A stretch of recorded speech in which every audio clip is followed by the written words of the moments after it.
Dans le tarot et la Kabbale, chaque arcane révèle une clé cachée de ton propre chemin intérieur. On va se pencher aujourd'hui sur Tarot et Kabbale de Samael Aoun Weor. C'est un système vraiment unique, assez complexe, qui propose un chemin vers le développement spirituel. Un voyage assez intense, préparez-vous. On entre direct dans le vif du sujet avec l'idée maîtresse du livre, et accrochez-vous bien, l'univers ne serait pas simplement régi par les maths, il serait les maths. Une immense structure vivante, vibrante, entièrement faite de nombres. Alors, comment on va aborder tout ça ? D'abord, on va explorer cette idée d'un univers de nombres. Ensuite, on verra les deux outils essentiels, le tarot et la Kabbale. Puis, on suivra le parcours de l'initié, on percera le fameux secret de la 9e sphère, pour enfin découvrir le but ultime, l'autoréalisation. Donc, si on part de ce principe d'un univers mathématique, il y a une chose à accepter d'emblée pour comprendre la suite. C'est la loi fondamentale de ce système. Absolument tout est régi par le nombre, la mesure et le poids. Et ce qui est vraiment fou, c'est que ce n'est pas juste une philosophie abstraite. Non, le livre décrit ça comme une réalité tangible. Un monde où tout, du karma à la conscience, peut être quantifié. Un univers où le statut spirituel d'une personne, ce que le texte nomme un homme véritable, n'est pas une question d'opinion, mais un fait mesurable. Bon, un univers de nombres, d'accord. Mais concrètement, comment on navigue là-dedans ?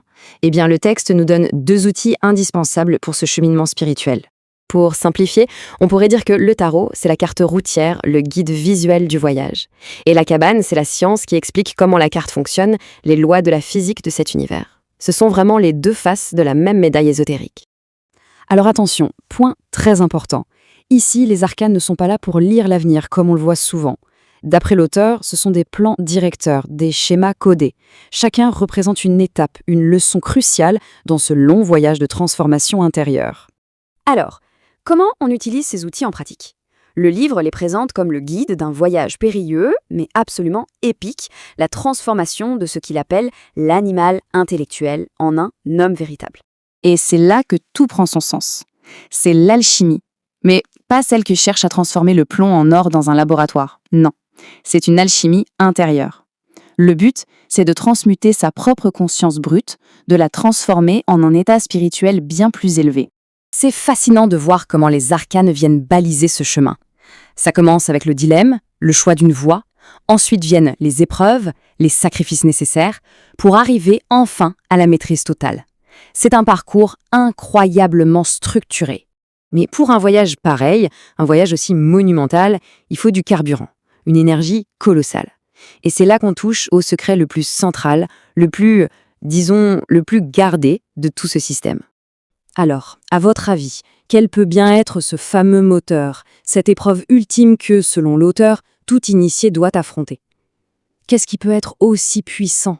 Eh bien, la réponse, elle est pour le moins directe et peut-être même un peu surprenante. Le mécanisme central de toute cette transformation, c'est la transmutation de l'énergie sexuelle. C'est ça, le cœur du réacteur. Et ce travail dans la forge, comme il l'appelle, se fait en 3 grandes étapes. Il ne s'agit pas du tout de création physique, mais bien d'un processus de création spirituelle, intérieure, qui a pour but de forger un nouvel être et de venir à bout de l'ego. Et là, l'auteur fait un lien assez audacieux avec le livre de l'Apocalypse. Il prend le nombre symbolique 144 000 et le réduit à la manière kabbalistique. C'est simple, 1 plus 4 plus 4, ça fait 9. Et 9, c'est quoi ? C'est la 9e sphère. Bon, on a vu le chemin, les épreuves, le moteur, mais pour aller où au final ? Quelle est la destination de ce long et difficile voyage ? Et là, le contraste est saisissant. C'est vraiment le jour et la nuit. On passe d'un état décrit comme mécanique, fragmenté, prisonnier de ses propres pulsions, à un être totalement intégré, conscient et maître de lui-même. Pour illustrer ça, Weor reprend la célèbre phrase « Il faut naître de nouveau », mais il l'interprète d'une manière très spécifique. Pour lui, cette seconde naissance n'est pas qu'une métaphore. C'est la création bien réelle de ce qu'il appelle des corps solaires, des véhicules permanents pour l'être réalisé. Et voilà le but ultime, le point d'orgue de tout ce grand œuvre.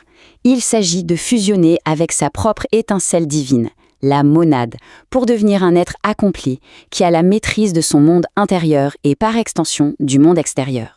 Tout ceci nous laisse donc avec cette question fondamentale. Ce parcours gnostique nous offre une réponse ésotérique, c'est certain, mais au fond, elle nous invite à réfléchir au sens de cette métaphore. Que signifie vraiment, pour chacun, naître de nouveau ? Abonne-toi pour éveiller ton esprit.